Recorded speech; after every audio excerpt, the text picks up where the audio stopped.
Si Jesus mismo ang nagbabala, mag-ingat kayo, marami ang darating sa pangalan ko at sasabihin nilang sila ang Kristo. At tama nga, ang babala niya. Dahil mula noon hanggang ngayon paulit-ulit na may mga lumilitaw na mga taong nag-aangking sila ang Mesaya. Ang iba naman anak daw sila ng Diyos. At may ilan pang nagmamalaki na sila raw ang mismong Diyos na bumaba sa lupa. Hindi ito basta kwentong gawa-gawa. Ito ay totoong kasaysayan na nagresulta sa libu-libong mga naloko, pamilya at komunidad na nawasak, at mga sekta na nauwi sa pang-aabuso, kulto at trahedyang hindi makakalimutan. Pero bago muna yan ay, ano ba ang false Christ? Ayon sa Bible, darating ang panahon na lalabas ang mga taong magpapanggap bilang Mesaya, ang tagapagligtas ng mundo. Ang tawag sa kanila ay false Christ, ibig sabihin mga peke o huwad na Kristo. Hindi ito bagong problema. Mula pa noong unang siglo may mga gumagawa na nito. Nagsisimula sila sa Bible pero pipili lang ng isang talata o ideya, gagawan ng sarili nilang bersyon at doon nila itatayo ang sarili nilang aral na kalaunan ay nagiging sariling sekta na. Ganito rin ang babala ng mga apostol sa kanilang mga sulat sa mga unang simbahan. Paulit-ulit nilang pinaalalahanan ang mga mananampalataya tungkol sa mga false prophets at mga huwad na tagapagturo. Si Apostol Juan mismo ang nagbigay ng malinaw na paliwanag tungkol sa tunay na paniniwala kay Kristo. Ayon sa 1 John chapter 4 verses 2 and 3, masusubok ninyo kung galing sa Diyos ang isang espiritu. Ang espiritong nagpapahayag na si Jesus Christ ay tunay na naging tao. Iyon ay mula sa Diyos. Pero ang espiritong hindi kinikilala si Jesus, hindi yun galing sa Diyos. Yun ang espiritu ng Antichrist. Ang Antichrist ay tumutukoy sa sino mang kumakalaban o nagpupumilit palitan ng tunay na pagkakakilanlan ni Jesus. At kahit nitong mga nakaraang siglo, hindi pa rin nawala ang mga nagpapanggap na Kristo. Marami sa kanila ang nag-umpisa bilang Bible-believing o parang normal na pastor. Pero pagtagal, gumawa sila ng sariling aral, nagbuo ng sariling grupo at hinayaang sumamba sa kanila ang kanilang mga tagasunod na mistulang sila ay Diyos. May ilan pa ngang nag-utos ng karahasan, nagpakamatay kasama ang kanilang mga tagasunod o nagdulot ng trahedyang tumatak sa kasaysayan. Sa video na ito sisilipin natin ng 10 tao na nagpakilalang sila ang Kristo. At aalamin din natin ang kanilang pinanggalingan, ang kanilang mga katuruan at ang pinakamahalaga titignan natin kung paano sila namatay at ano ang kinamatay ng mga taong nagpanggap na sila ang Kristo. Pero bago tayo magsimula, huwag kalimutang i-like at i-subscribe ang ating channel. Malaking tulong ito para sa aming mga content creator. Maraming salamat at ngayon simulan na natin. Number 1 sa ating listahan si Ezekiel Atusparia Gamunal, isang lalaking ipinanganak noong April 10, 1918 sa isang mahirap na pamilya sa bayan ng Hua sa rehiyon ng Aripa, Peru. Isa siyang relihiyoso at politikal na leader na naging kilala sa mga bundok at komunidad ng Andean people, mga katutubong naninirahan sa kabundukan ng Peru. Sa buong buhay niya, siya ang kinilalang mystical founder ng isang grupong tinawag na Evangelical Association of the Israelite Mission of the New Universal Covenant, pati ng Popular Agricultural Front of Peru. Dahil sa pinagmulan niyang mahirap at Andean, ipinakita niyang para siyang isinugo para sa mga kapwa niya Amerindian. At sa paglipas ng panahon, unti-unti niyang pinaghalo ang pananaw ng Kristyanismo, lalo na ang mga aral mula sa Old Testament sa sinaunang paniniwala ng mga Inca. Dahil dito marami sa kanyang tagasunod ang naniwalang siya ang bagong Kristo ng mga Andes, ang muling magtatayo ng sinaunang imperyong Tahuantinsuyo, ang dating kabihas ng Inca. Sa mga isinulat niya, ikinuwento niyang bata pa lang siya ay may mga tanda na daw siyang kakaiba. Sa edad na 12, lagi raw siyang sinusundan ng isang makinang nabituin. Pagdating ng 14, may matandang lalaki raw na nagpakita sa kanya at nagturo ng mga lihim ng mga banal. At sa edad na 18, sinabi niyang isang dambuhalang isda ang nagligtas sa kanya mula sa pagkalunod sa ilog.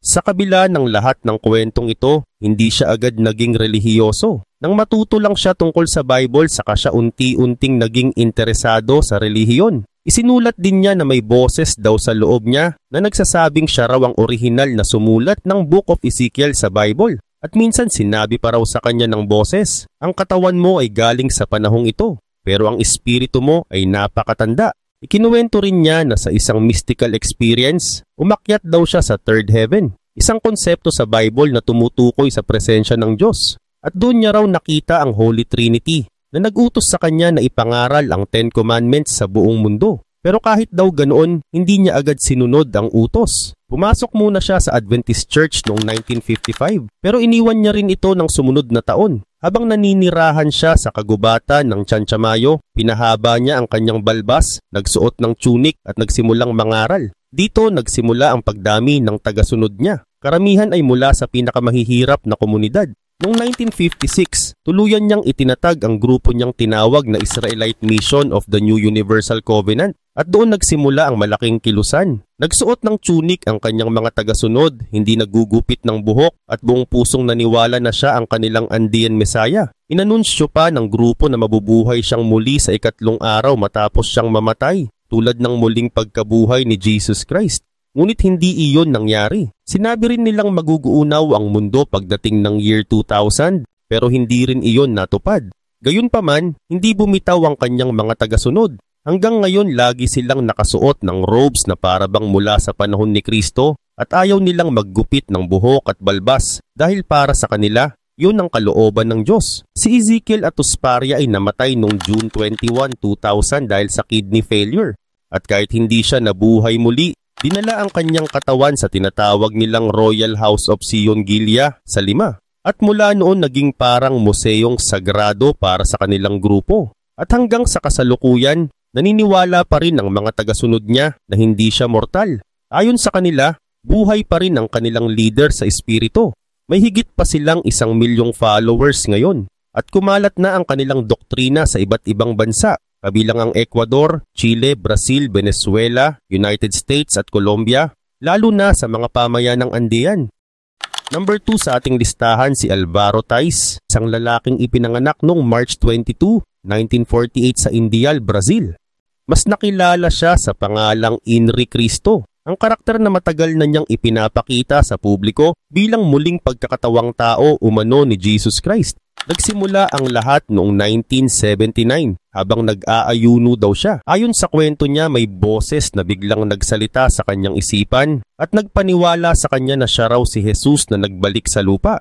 Pagkalipas lamang ng ilang araw, iniwan niya ang tunay niyang pangalan at tinawag ang sarili bilang Inri Cristo. Mula sa lumang inskripsyon na Jesus Nazarenus Rex Judaeorum ang nakasulat sa krus ni Jesus nung siya'y ipinako. Mula sa sinasabi niyang pahayag mula sa langit, nagturo siya ng sarili niyang aral habang nililibot ang iba't ibang bansa sa Latin America at Europa. Pero dahil sa kontrobersya at reklamo, ipinaalis siya sa Britain at United States. Nanatili siya ng halos 9 na buwan sa France bago tuluyang bumalik sa Brazil. Pagkaraan ng mga kasong kinaharap niya, kabilang ang kaso ng pekeng dokumento, naglabas ng desisyon ang Korte ng Estado ng Paraná na payagan siyang gamitin ang pangalang Inri Cristo kasabay ng tunay niyang pangalan sa lahat ng opisyal niyang papeles. May malaking hilig si Tais sa teknolohiya at madalas niyang iugnay ang mga modernong imbensyon sa huling bahagi ng Bible.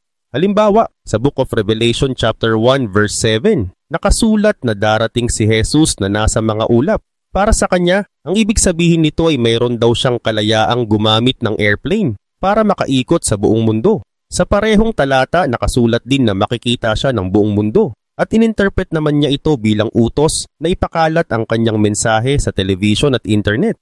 Kaya hanggang ngayon regular siyang nangangaral sa YouTube at Facebook Live kung saan mayroon siyang higit 330,000 followers. Sa lugar nilang tinatawag na New Jerusalem Compound, sa labas ng lungsod ng Brasilia, ang mga disipulo niya mismo ang nag-e-edit ng lahat ng kanyang video at live broadcast. Doon siya nakatira kasama ang 12 disciples, 3 lalaki at 9 na babae, na parang echo ng original na 12 apostles sa Bible. Mahigpit ang seguridad sa compound. Napapalibutan ito ng barbed wire at electrified fence upang hindi sila maistorbo at maprotektahan daw laban sa sinasabi nilang mga kaaway ng kanilang misyon. Number 3 sa ating listahan si Sergey Anatolyevich Torok, mas kilala bilang Vissarion. Ipinanganak siya noong January 14, 1961 sa Krasnodar, Russia. Pagkatapos niyang magsilbi sa Red Army, ang pangunahing hukbong sandatahan ng dating Soviet Union, nanirahan siya sa lungsod ng Minusinsk at nagtrabaho bilang traffic policeman. Noong 1989, nawalan siya ng trabaho at mula roon nagsimula ang malaking pagbabago sa buhay niya. Makalipas ang ilang taon, nagpakilala siya bilang isang mystic at sinabing siya raw ang muling pagkakatawang tao ni Jesus Christ. Noong 1991, nagsimula na siyang makabuo ng grupo ng mga tagasunod. Ang ipinangaral niyang relihiyon ay kakaibang halo ng iba't ibang paniniwala, bahagi ng Russian Orthodox Church. May pagka-Buddhist, may tema ng apocalypse o wakas ng mundo at malakas ang diin sa pagiging malapit sa kalikasan. Dahil dito may mahigpit na tuntunin sa kanyang grupo. Bawal ang karne, puro vegetarian lang sila. Hindi rin sila pwedeng manigarilyo, uminom ng alak o magkaroon ng anumang bisyo. Maging ang paggamit ng pera ay ipinagbabawal. Layunin daw ng kanilang kilusan na pag-isahin ang lahat ng relihiyon sa mundo. Ang sentro ng kanilang grupo ay matatagpuan sa gitna ng malamig na kagubatan ng Siberian Taiga, sa tinatawag nilang Church of the Last Testament, isang komunidad na halos hiwalay sa modernong lipunan. Mayroon siyang tinatayang 10,000 followers sa iba't ibang panig ng mundo. Ipinapangaral ni Vissarion na siya ang bagong Kristo. Itinuturo niya ang reinkarnasyon, pagiging vegan, at ang misyon nilang pigilan ang pagwawakas ng mundo o hindi bababay iligtas ang mga tao mula sa malaking pagbagsak ng sibilisasyon. Ngunit noong September 22, 2020, bigla siyang inaresto ng Russian Police at ng Federal Security Service, ang pangunahing intelligence agency ng Russia. Kinasuhan siya ng illegal na asosasyon, pangingikil at pisikal at psikolohikal na pang-aabuso sa mga tagasunod niya. Number 4 naman si Mitsuo Matayoshi, ipinanganak noong Pebrero 5, 1944 sa Okinawa, Japan. Matagal siyang sumailalim sa masidhing Christian training. At dahil dito, unti-unti raw siyang nakumbinsi na siya mismo ang Kristo at Diyos. Tinawag niya ang sarili bilang The One God Mitsuo Matayoshi Jesus Christ. At mula roon, bumuo siya ng doktrinang pinaghalo ang relihiyon at politika. Noong 1997, itinatag niya ang World Economic Community Party. Ayon sa kanyang programa, gagampanan daw niya ang final judgment katulad ng ginagawa ni Kristo, pero sa paraang gagawin mismo sa loob ng kasalukuyang political system ng Japan. Para sa kanya, ang unang hakbang ng kanyang misyon ay maging Prime Minister ng Japan. Kapag nakamit niya raw ito, babaguhin niya ang buong lipunan at sa susunod na yugto, dapat daw siyang ialok ng United Nations bilang Secretary General. Kapag nangyari iyon, pamumunuan daw niya ang buong mundo gamit ang dalawang kapangyarihan, relihiyoso at politikal. Isa rin sa mga plano niya ang baguhin ang global economic system para gawing self-sufficient ang bawat bansa, lalo na sa larangan ng agriculture. Paulit-ulit siyang tumakbo sa iba't ibang halalan sa Japan, pero kahit minsan hindi siya nanalo. Katulad ng ibang Japanese candidates, nangangampanya siya gamit ang minivan na may malalaking speakers. Pero kakaiba siya dahil ang mga talumpati niya ay isinisigaw niya gamit ang kabuki-inspired voice. Isang theatrical style na kilala sa Japan bilang mataas at dramatikong paraan ng pagsasalita. Si Matayoshi ay namatay noong July 20, 2018 sa edad na 74 dahil sa left kidney cancer.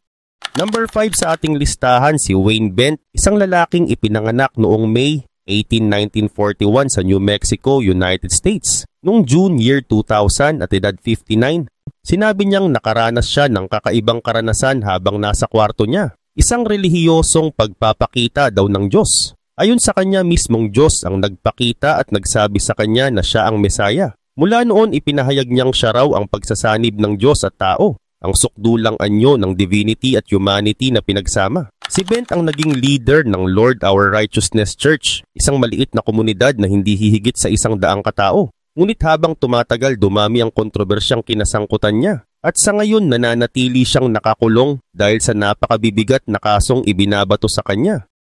Number 6 naman si Alan John Miller, isang lalaking nagsasabing siya raw ang muling pagkakatawang tao ni Jesus Christ at ang kasama niyang babae ay si Mary Magdalene. Kahit gaano pa ito kaimposible pakinggan, nakabuo siya ng isang malaking kilusan na may higit na 25,000 tagasunod at kumikita ng halos kalahating $1,000,000 kada taon. Si Miller na 52 years old ay naninirahan sa Queensland, Australia. Noong 2013 kasama ang kanyang partner na si Mary Luck na 37 years old, itinatag nila ang grupong tinatawag na Divine Truth. Sa kilusang ito sila mismo ang nasa sentro bilang buhay na anyo daw ng anak ng Diyos at ng babaeng minahal daw nito. Ayon kay Miller, malinaw pa rin daw sa kanya ang mga nangyari mahigit 2,000 taon na ang nakakaraan. Sinabi pa niya sa isang panayam ng Sky News, "Malinaw ko pang naaalala ang crucifixion. Hindi ito kasing bigat para sa akin tulad ng naramdaman ng iba, lalo na si Mary na naroon noon." Isa pa sa mga kakaibang pahayag niya ay ang pagkwento raw ng mga tagpo matapos siyang makrucify. Ayon sa kanya, nakita niya raw sina Plato, Socrates, ilang popes at pati mga presidents. Ikinuwento rin niya na naaalala pa niya ang mga himalang ginawa niya, kabilang na ang pagkabuhay muli ni Lazarus na mababasa sa Bible. Ngunit may isang tanong na hindi niya kayang sagutin. Kung talagang si Jesus nga siya, bakit ni isang salita ng Aramaic, ang wika na ginamit ni Kristo, ay hindi niya alam? Noong 2007, tuluyan niyang itinatag ang Divine Truth bilang isang relihiyosong sekta. Naniniwala ang grupo na malapit ng mag-unaw ang mundo at sinasabi nilang ang patunay nito ay makikita raw sa mga pangyayaring ipinakita sa pelikulang 2012. Number 7 sa ating listahan si Jehovah Wanyoni. Ipinanganak sa Kenya noong 1924. Kakaiba ang kaniyang paniniwala dahil para sa kanya, ang Mount Elgon, ang bundok na malapit sa tinitirhan niya, ay hindi isang ordinaryong bundok. Ayon sa kanya, yun daw mismo ang tunay na Mount Zion, ang banal na bundok ng Jerusalem na binabanggit sa Bible. Hindi lang niya sinabi na siya ang Kristo, mas matindi pa. Ipinahayag niyang siya mismo ang Diyos at si Jesus daw ay anak niya. Ayon sa kanya, kaya raw niyang pagalingin ng AIDS at iba pang sakit na sinasabi ng mga doktor na incurable. Itinatag niya ang Church of the Lost Israelites at hinihingi pa niya sa gobyerno ng Kenya na bigyan siya ng mahigit $34.6 million na sinasabi niyang nararapat daw sa kanya bilang Diyos. Mayroon siyang 25 wives at 955 children. Tinatayang may humigit kumulang 1,000 tagasunod na naniniwalang siya ang tunay na Diyos. Si Wanyoni ay namatay noong July 18, 2015, pero kahit patay na siya, may mga tagasunod pa ring naghahangad ng pagbabalik niya. Number 8 naman si Brian David Mitchell. Ipinanganak noong October 18, 1953 sa Utah, United States. Ayon sa pamilya niya, bata pa lang siya ay meron na raw siyang kakaibang pag-uugali. Isang beses pa nga raw siyang na-admit sa psychiatric hospital dahil sa mga kinikilos niya. Pero ayon kay Mitchell, nung edad 7, may boses daw na nagsabi sa kanya na siya ang Kristo. Sumulat siya ng maraming librong tinawag niyang Divine Revelations. Kabilang ang pahayag daw na dapat siyang mag-asawa ng 7 babae. Ngunit sa halip na espiritual na paglalakbay ang mangyari, mas nauwi siya sa kontrobersya at matitinding kaso ng pang-aabuso. Noong 21, nahatulan siya ng life imprisonment dahil sa kidnapping at iba pang mabibigat na krimen. Number 9 sa ating listahan si Jose Luis de Jesus Miranda. Ipinanganak noong April 22, 1946 sa Ponce, Puerto Rico. Isa siyang evangelical preacher at negosyanteng nakabase sa Miami, United States. Marami siyang alias. Tinawag siyang Apostle, Dr. Dad, God, at ang pinakakilala, Jesus Christ the Man. Si Miranda ang nagtatag ng Crecimiento en Gracia. Kilala rin bilang Growing in Grace International Ministry na nakarehistro sa Miami. Ipinahayag niya na siya raw ay parehong resurrected Jesus Christ at Antichrist. Kahit kakaiba ito, ipinamalas pa niya ang tattoo ng 666 sa kanyang braso at sinabing hindi raw ito tanda ng demonyo. Ayon sa kanya, winasak na raw niya ang devil at ang 666 ay numero raw ng tunay na Antichrist na para sa kanya ay hindi kaaway, kundi tagapagdala ng bagong aral. Itinuro niya na hindi na raw dapat sundin ang mga turo ni Jesus of Nazareth noong panahon ng laman, days of his flesh, kundi dapat sundin ang mga turo raw ni Apostle Paul na ayon sa kanya ay ipinapakita niyang muli sa kanyang sariling ministeryo. Marami sa kanyang tagasunod ang nagpapataturi ng 666 at triple S. Maikling tawag nila sa salvo syempre salvo. Ibig sabihin, maliligtas habang buhay. Nagkakasiyahan din sila tuwing April 22 dahil ipinagdiwang nila iyon bilang tunay na araw ng kapanganakan ni Jesus. Dahil iyon ang birthday ni Miranda. Itinatag niya ang kanyang simbahan noong 1986 sa Puerto Rico pero kalaunan ay inilipat niya ang headquarters sa Miami. Noong 2007 iniulat ng Dallas Morning News na nakapangaral siya sa higit 35 bansa, karamihan sa Latin America. Mayroon pa silang 287 radio programs at isang 24-hour Spanish TV network. Ipinagyabang niya na meron siyang 2 million followers sa 30 countries, pero hindi ito kailanman napatunayan. Sa Mexico, may mahigit 82 centers daw nila kung saan tinatayang may 2,000 followers. Ayon sa kanyang mga tagasunod, hindi raw nakarating si Apostle Paul sa Spain, pero si Jose Luis daw ay nakapagdala ng gospel roon. Kaya para sa kanila siya ang tagapagdala sa mga Gentiles. Nung malapit na ang June 30, 2012, nag-countdown siya at sinabing doon daw mangyayari ang transformation, ang araw na babaguhin daw ang katawan niya. Hindi ito nangyari. Sa huli, si Miranda ay namatay noong November 2013 sa edad na 67 matapos magkaroon ng malubhang stroke sa Miami. Number 10 sa ating listahan, si Elizabeth Garcia, ang babaeng naging sentro ng sekta matapos mamatay si Jose Luis de Jesus Miranda. Pagkamatay ni Miranda, agad niyang sinabi sa mga tagasunod ng Growing in Grace na siya raw si Archangel Michael, ang makapangyarihang angel na binabanggit sa Bible. At mula roon ay nagsimula ang kanyang legal na banggaan laban sa mga anak ni Miranda para sa mana ng kanilang leader. Si Elizabeth ay isang matalino at mahusay magsalitang Cuban. Bilang pinuno ng King of Salem Christian Church, nakumbinsin niya ang halos 1,000 niyang tagasunod na siya raw ang muling pagkakatawang tao ni Kristo. At sino mang maniwala sa kanya ay hindi raw mamamatay ng pisikal. Siya ang naging asawa ni Miranda, ang Puerto Rican preacher na nagtatag ng sekta at paulit-ulit na nagpahayag na siya raw ang nagbalik na anak ng Diyos. Tinawag pa niya ang sarili noon na Melchizedek o minsan ay Papi at pinatawag ang mga tagasunod sa kanya bilang Jesus Christ the Man. Nung namatay si Miranda noong November 2013, sa hindi malinaw na dahilan, agad na sinabi ni Elizabeth na siya raw ngayon ang sisidlan ni Jesus sa lupa. At ganoon nga ang ipinaniwala niya sa libu-libong tagasunod ng kanilang sekta. Mas lumawak pa ang impluwensya ng grupo sa labas ng United States. Sa Colombia may tinatayang 2,000 katao na buong tiwalang naniniwalang ang Kristo ay isang babae, si Cristo Elizabeth, gaya ng tawag nila sa kanya. Dahil sa teknolohiya, nakakapangaral siya kada linggo sa pamamagitan ng recorded video at slide presentations. At tulad ng ibang sekta, sinisingil niya ang kanyang mga miyembro ng tithe o ikasampu ng kanilang kita, na ayon sa kanya ay utos daw ng Diyos upang manatiling buhay ang King of Salem Church. Ang struktura ng kanilang grupo ay parang piramide. Nasa tuktok ang leader at pababa mula roon ang iba pang miyembro. Lahat nagbibigay pero iisa lang ang pinupuntahan ng pera. Marami sa kanyang tagasunod ang nagpapalagay ng tattoo na may titik L at M bilang simbolo ng kanilang katapatan kay Elizabeth at sa yumaong si Miranda. Sa ganitong paraan, umaasa silang mabibigyan sila ni Cristo Elizabeth ng buhay na walang hanggan. Sa gitna ng lahat ng ito, napapaisip tayong lalo dahil ang mga ganitong pangyayari ay tila paalala ng babala ni Jesus tungkol sa mga lalabas na huwad na Kristo sa mga huling araw. At mahalagang balikan natin ang sinabi niya sa Gospel of Matthew chapter 24 verses 4 and 5. Mag-ingat kayo upang hindi kayo malinlang, sapagkat marami ang darating sa pangalan ko at magsasabing sila ang Kristo at marami ang malilinlang. Kahit ilang ulit nang lumitaw ang mga huwad na Mesaya, marami pa ring nalilinlang sa kanila mula noon hanggang ngayon. Kaya mahalagang itanong natin, sino-sino ba ang mga nagpapanggap na Kristo sa panahon natin? Sa isang banda, hindi lang ito tumutukoy sa mga nagsasabing sila mismo si Jesus. Maaari ring itong iugnay sa mga lider relihiyoso gaya ng ilang pastor, pari o ministro na nagsasabing mayroon silang espesyal na anointing o pagpapahid mula sa Diyos. Ang anointing ay tawag sa espiritual na kapangyarihang ibinibigay daw ng Diyos sa isang tao.